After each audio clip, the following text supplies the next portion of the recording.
யோவான் 4வது அதிகாரம் 7ஆம் வசனத்தில் இருந்து 10ஆம் வசனம் வரை. அன்பார்ந்தவர்களே, ஒருவர் மற்றவரிடம் அன்பு செலுத்துவோமாக. ஏனெனில் அன்பு கடவுளிடம் இருந்து வருகிறது. அன்பு செலுத்தும் அனைவரும் கடவுளிடம் இருந்து பிறந்தவர்கள். அவர்கள் கடவுளை அறிந்துள்ளார்கள். அன்பில்லாதோர் கடவுளை அறிந்து கொள்ளவில்லை. ஏனெனில் கடவுள் அன்பாய் இருக்கிறார். நாம் வாழ்வு பெறும் பொருட்டு கடவுள் தம் ஒரே மகனை உலகிற்கு அனுப்பினார். இதனால் கடவுள் நம் மீது வைத்த அன்பு வெளிப்பட்டது. நாம் கடவுள் மீது அன்பு கொண்டுள்ளோம் என்பதில் அல்ல, மாறாக அவர் நம் மீது அன்பு கொண்டு தம் மகனை நம் பாவங்களுக்கு கழுவாயாக அனுப்பினார் என்பதில்தான் அன்பின் தன்மை விளங்குகிறது. மாற்கு 6வது அதிகாரம் 34ஆம் வசனத்தில் இருந்து 44ஆம் வசனம் வரை.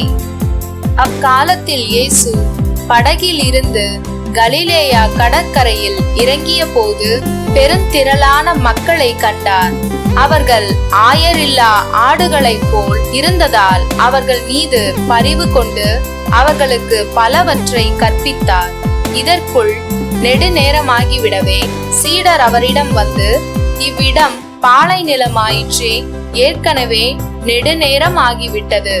சுற்றிலும் உள்ள பட்டிகளுக்கும் ஊர்களுக்கும் சென்று உண்பதற்கு ஏதாவது அவர்களே வாங்கிக் கொள்ளுமாறு நீர் மக்களை அனுப்பிவிடும் என்றனர். அவர் அவர்களிடம், நீங்களே அவர்களுக்கு உணவு கொடுங்கள் என்று பதிலளித்தார்.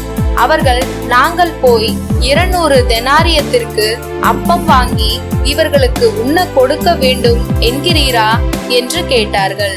அப்போது அவர், உங்களிடம் எத்தனை அப்பங்கள் இருக்கின்றன, போய் பாருங்கள் என்று கூற, அவர்களும் பார்த்துவிட்டு 5 அப்பங்களும் 2 மீன்களும் உள்ளன என்றார்கள். அவர் எல்லாரையும் பசும் புல் தரையில் அமர செய்யும்படி சீடர்களை பணித்தார். மக்கள் 100 பேராகவும் 50 பேராகவும் வரிசை வரிசையாய் அமர்ந்தனர். அவர் அந்த 5 அப்பங்களையும் 2 மீன்களையும் எடுத்து வானத்தை அண்ணார்ந்து பார்த்து கடவுளை போற்றி அப்பங்களை பிட்டு அவர்களுக்கு பரிமாறுவதற்காக தம் சீடரிடம் கொடுத்தார். அவ்வாறே அந்த 2 மீன்களையும் எல்லாருக்கும் பகிர்ந்தளித்தார். அனைவரும் வயிறார உண்டனர். பின் எஞ்சிய அப்பத் துண்டுகளையும் மீன் துண்டுகளையும் 12 கூடைகள் நிறைய எடுத்தனர். அப்பம் உண்ட ஆண்களின் தொகை 5000.